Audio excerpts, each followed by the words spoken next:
Hey guys, and welcome to a different type of video on a different channel. I'm sure John or JCC has explained to you what this is. Yeah, so I haven't. We're here today with Tim Herkins, one of our strikers from our Road to Division 1 series. Click that right now in the top right. He's one of the very best pro club strikers to ever play the game. Link in the description below. Go and subscribe to him. He is honestly such a tank at pro clubs. Okay, I'll stop hyping him up now. So you guys have been asking for it for a while. You've seen my striker build. It's time to see Tim's. Slap a like on the video and let's get into it. This is basically my build because some of you guys wanted to know, and here it is. I'm going to talk you through everything that you need to know about the build I'm currently using. As you can tell, it's worked well for me so far in terms of stats. I'm very happy with how I've done at the start of this FIFA, and hopefully we can keep that up. But as you can see, 6'2" is the height, and I'll talk you through why and how it works and why I've picked certain things like 6'2", but very low body weight, 149 pounds. Why is that?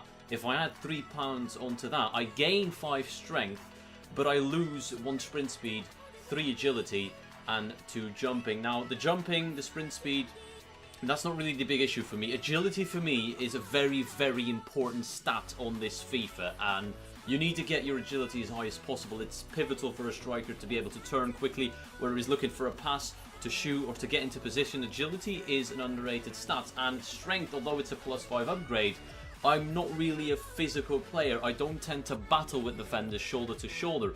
I do win headers because that has to do with the height and not the strength necessarily or the weight.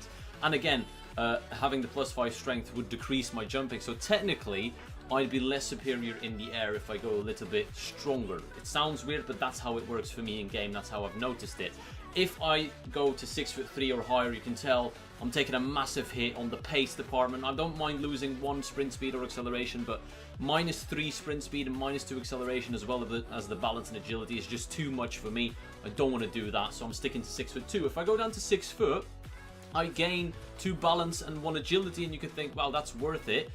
But losing the strength coupled with being slightly smaller, that will affect my superiority in the air, and I feel like the -2 strength and the 2 inches I lose is going to lose me a lot more headers. So again, I'm willing to sacrifice 1 agility point and 2 balance points just to be that bit taller and that little bit more strength. If I went to go down to 6 foot and 152 pounds, again, good strength, pace and agility, but I'm just a bit smaller, and I prefer being 6'2", having again less strength than the 6 foot build with 152 pounds. But still, it's not a sacrifice I'm willing to make. It could work.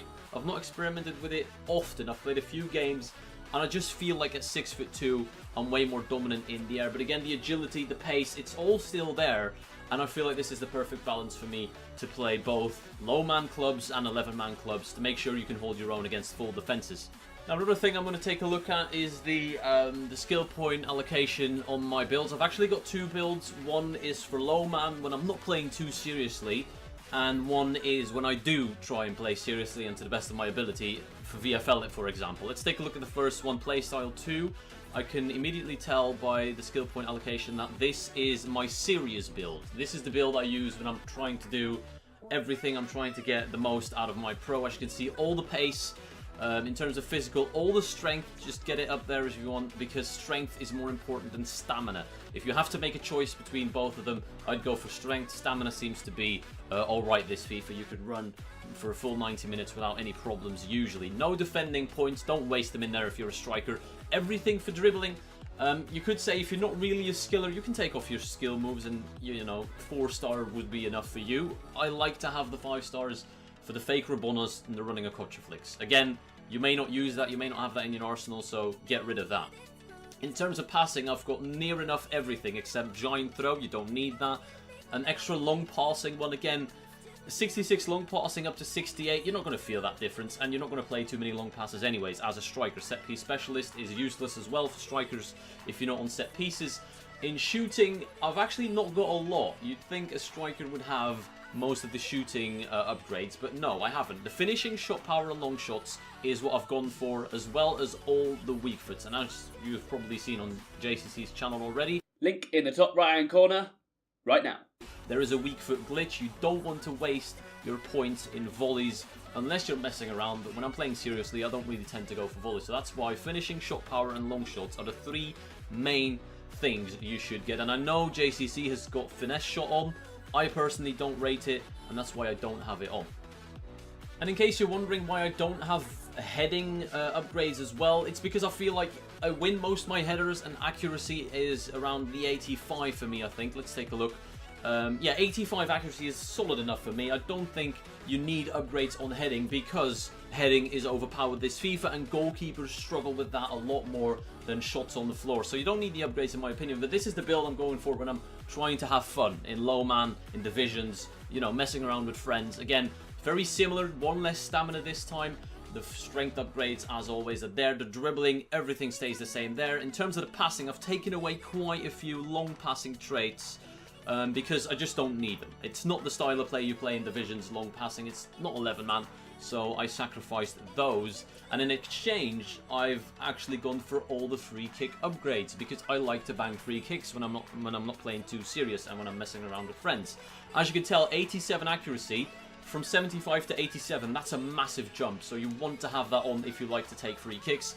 I did sacrifice weak foot, again, not advisable if you're playing with people in competitive leagues and BFL, etc. Don't do that. Weak foot is pivotal to the way you play in 11-man.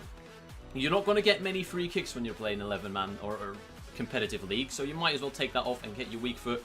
Very important, I can't stress that enough, but when I'm playing around with friends, not too serious, I don't mind losing that. Again, the pace, everything is right there, as you can tell. And that's pretty much it for me. I think I've covered everything that you need to know. If there are any more questions, I'll be sure to check the comment section on this video and reply to as many of you as I can. That being said, I hope you enjoyed. I want to thank you all for watching, and I'll see you all... wait, that's my outro. Fuck, no. Just cut it here, John. Just edit that out.